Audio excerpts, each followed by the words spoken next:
నమస్తే నాగార్జున గారు. నమస్తే. సార్, జగన్ గారి బస్ యాత్ర మొత్తం ఈ రోజుతో పూర్తయిపోయింది. అండ్ నెక్స్ట్ ఎలా ఉండబోతుంది? అండ్ ఇప్పుడు బస్ యాత్ర పూర్తయింది గదా! ప్రజల రియాక్షన్ ఎలా ఉంది? బస్ యాత్రలో చాలా జరిగినాయి. రాళ్ళ దాడి గాని, ఇంకోటి గాని, ఇంకోటి గాని, ప్రజలు లేకపోవడం అండ్ తండోపతండాలుగా రావడం ఇలాంటివి చాలా జరిగినాయి.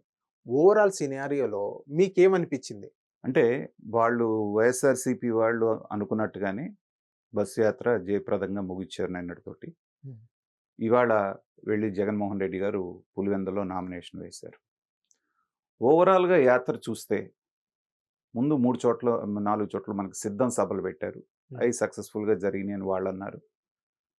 సరే ఒకటో రెండో చోట్ల ఫెయిల్ అయినాయని ప్రతిపక్షాలు అంటున్నాయి. ఏదైనప్పటికీ కూడా జనం బానే వచ్చారు. సభలు సక్సెస్ అయ్యాయి. అయితే మేమంతా సిద్ధం అనేటువంటి యాత్ర ఎప్పుడైతే మొదలుపెట్టారో హ్మ్. అందరి ఫోకస్ కూడా దాని మీద ఉంది. ఎందుకంటే జగన్మోహన్ రెడ్డి గారు 2019లో అధికారంలోకి వచ్చిందే జనానికి బాగా దగ్గరగా వెళ్ళి, వాళ్ళని సవరదీస్తూ, వాళ్ళకి ముద్దులు పెడుతూ, తల సవరదీస్తూ, జనాంతో మమేకం అవ్వటం మూలాన ఏంటంటే వాళ్ళు ఓన్ చేసుకున్నారు. ఈ మనిషి మా మనిషి.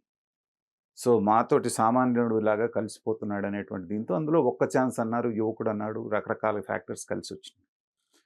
కానీ అది అయిన దగ్గర నుంచి డైరెక్ట్‌గా ప్రజల్ని కలవటం అనేటువంటిది జగన్మోహన్ రెడ్డి గారికి తగ్గిపోయింది. అదే కాదు ఎమ్మెల్యేలు, ఎంపీలు, పెద్ద నాయకులను కూడా కలవకుండా ఆయన ఒక ఐసోలేషన్‌లో ఉన్నట్టుగా బిహేవ్ చేశారు. తర్వాత బటన్ నొక్కే సందర్భాల్లో మాత్రమే లేదంటే ఎక్కడన్నా బహిరంగ సభ ఉంటే బయటికి రావటం, తర్వాత వెళ్ళిపోవటం అనేటువంటిది మనం చాలా సార్లు చూసాం. చాలామంది ఏంటంటే జగన్మోహన్ రెడ్డి గారు ఈసారి ప్రచారంలో ప్రజలతో ఎలా కలుస్తారో చూడాలని చెప్పేసి అనుకున్నారు. అనుకున్న వాళ్ళకి నిరుత్సాహం ఎదురైంది. ఎందుకంటే బస్సు యాత్ర చేసిన తర్వాత సాయంత్రం పూట జరిగే సభలో మాత్రమే ఆయన మాట్లాడటం. తర్వాత ర్యాంప్ లాగా వేశారు ప్రతి చోట. అవును. ఆ ర్యాంప్ వాక్ చేస్తున్నప్పుడు మాత్రమే జనాలు చేతులు ఊపటం, ఈయన చేతులు ఊపటం అనేది జరిగింది. అది కూడా 3, 4 సందర్భాల్లో 6 దాటిపోయింది కాబట్టి సెక్యూరిటీ వాళ్ళు వద్దన్నారని చెప్పేసని అది కూడా కొన్ని చోట్ల క్యాన్సిల్ అయింది. హ్మ్. తర్వాత ఏంటంటే తను బస్సు మీద నుంచొని వెళ్తూ ఉండటం. అది కూడా బస్సు మీద నుంచుంది కూడా కొన్ని సందర్భాల్లోనే. ఎక్కువ శాతం ఆయన బస్సులో నుంచే జనాల్ని విష్ చేయటం. అవును. ఎక్కడన్నా ఆగినా గాని ఒక గుంపు ఉంటే, ఆ బస్సు మెట్ల మీద కూర్చొని వాళ్ళని పలకరించడం అనేది మనం చూసాం. సో, దూరం నుంచి చూసే భాగ్యమే కలిగింది గాని జనానికి, వెనకటి జగన్మోహన్ రెడ్డి గారిలాగా అందరినీ ఆయన ఆప్యాయంగా దగ్గర తీసుకునేటువంటి అవకాశం అనేది ఈ మేమంతా సిద్ధం సభల్లో జరగలేదు.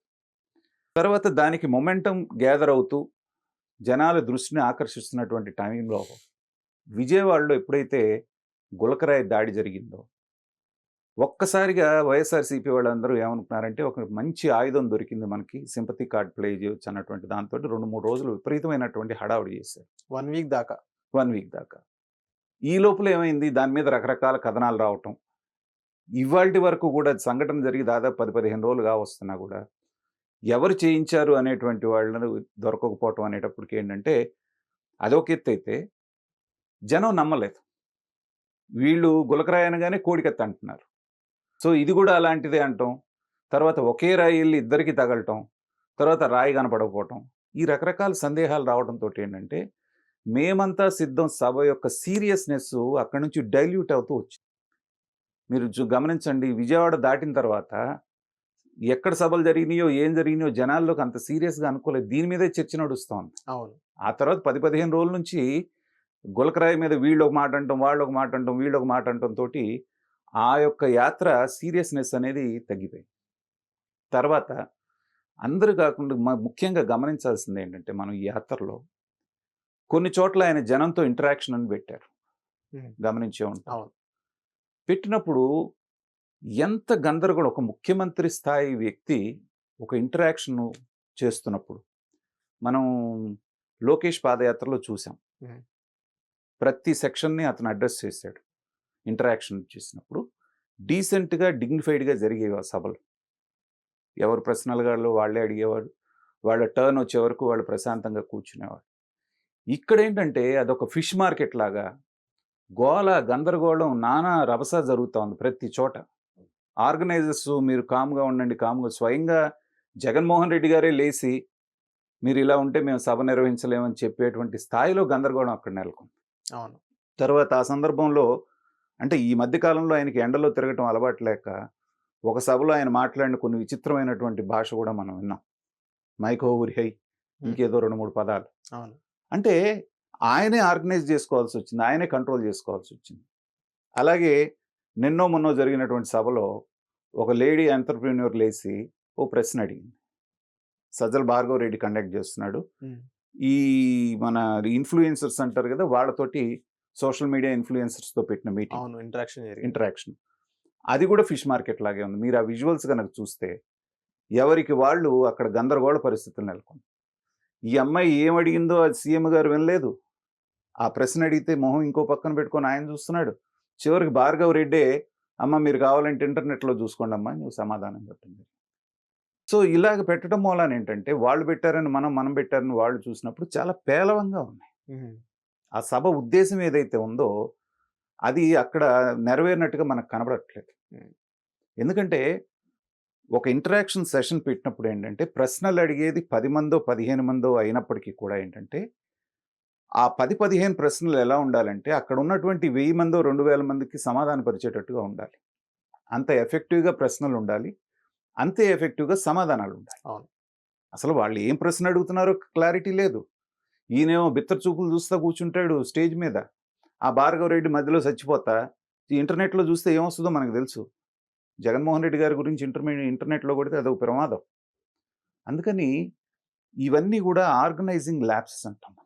ఒక ఫంక్షన్ ఆర్గనైజ్ చేసేటప్పుడు ప్రాపర్‌గా గనక మనం చేయకపోతే, ఇలాంటివి ప్రజల్లో పాజిటివ్ కంటే నెగెటివ్ వెళ్ళేటువంటి అవకాశం ఉంది. అవును. పైగా నేను ఎంటర్‌ప్రెన్యూర్ అని ఎవరైతే అమ్మాయి చెప్పిందో, ఆ అమ్మాయి చెప్పగానే ఆ అమ్మాయి టిక్‌టాక్ వీడియోలన్నీ ఆవిడ సోషల్ మీడియా ఇన్‌ఫ్లుయెన్సర్. అవును. ఎంటర్‌ప్రెన్యూర్ కాదు. బెట్టింగ్ యాప్స్ ప్రమోట్ చేసింది. సో, అలాంటి ఆవిడ వీడియోస్ బయటకొచ్చినప్పుడు ఏంటంటే, లాస్ట్ టైమ్ 13,00,00,000 కోట్ల అని చెప్పేసని ఇన్వెస్ట్‌మెంట్ ఆ! సమ్మిట్ పెట్టారు చూసారా? అవును. సూట్‌లేసుకొనొచ్చి భోజనాల దగ్గర కొట్టుకున్నారు. అవునవును. సో, సేమ్ సీన్ గుర్తొచ్చింది అక్కడ అది చూస్తే. కాబట్టి అంత కష్టపడి ఆయన అంత యాత్ర చేసినా కూడా మీరు గమనించండి పబ్లిక్ మూడ్ ఎలా ఉంటుందంటే, ఆయన 21 రోజో, 22 ఎన్ని రోజులు చేశాడో యాత్ర చేస్తే, ఈ 2, 3 సంఘటనలు మాత్రమే గుర్తుంటాయి మీకు. ఏది రాయితో దాడి జరిగింది. ఇంటరాక్షన్ సెషన్‌లో ఒకసారి ఆయన మాట్లాడిన విచిత్రమైన భాష.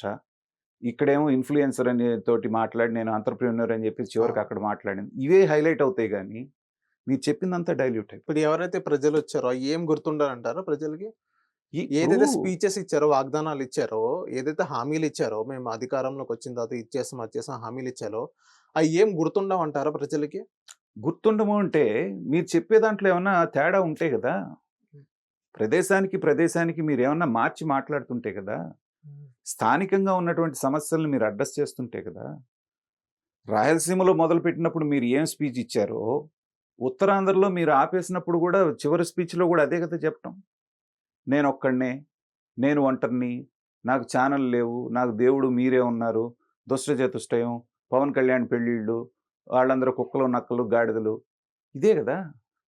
సో, జనాలేంటంటే జగన్మోహన్ రెడ్డిని చూడటానికి, దగ్గరగా చూడటానికి, లేపోతే తోలుకొచ్చిన జనాలు కొంతమందుంటారు గాబట్టి కేరింతలు కొట్టడమే గానీ, చెప్పటం, వినటం, వాళ్ళని అవేర్‌నెస్ తీసుకురావటం, లేపోతే వాళ్ళకి చెప్పాలనుకున్నది చెప్పడం అనేటువంటిది అక్కడేం జరగట్లేదు. హ్మ్. అదొక తంతులాగా ఎన్నికలకు ప్రచారం చేయాలి గాబట్టి చేయాలి. జనాలొచ్చారని చూపించుకోవాలి గాబట్టి చూపించుకోవాలి. ఇలాగ జరిగిందే గానీ, యాత్రైతే జనాలొచ్చింది బానే వచ్చారు. మనం జరిగినట్టు విజువల్స్ చూస్తున్నాం. సరే కొంతమంది తక్కువొచ్చారనొచ్చు, కొంతమంది ఎక్కువొచ్చారనొచ్చు కానీ, సీఎం స్థాయి వ్యక్తి అంగబలం, అర్ధబలం, నాయకుల బలం అన్నీ ఉన్నప్పుడు తప్పనిసరిగా ప్రజలొస్తారు. ప్రజల పరంగా చూస్తే బానే జరిగింది. విషయం ఎంతవరకు ప్రజలలోకి ఎళ్ళింది అనేటువంటిది మాత్రం అది కొంత ప్రశ్నార్థకంగానే ఉంది. అది రేపు ఎలక్షన్ రిజల్ట్స్ రూపంలో మనకు తెలుస్తుంది. Thank you sir.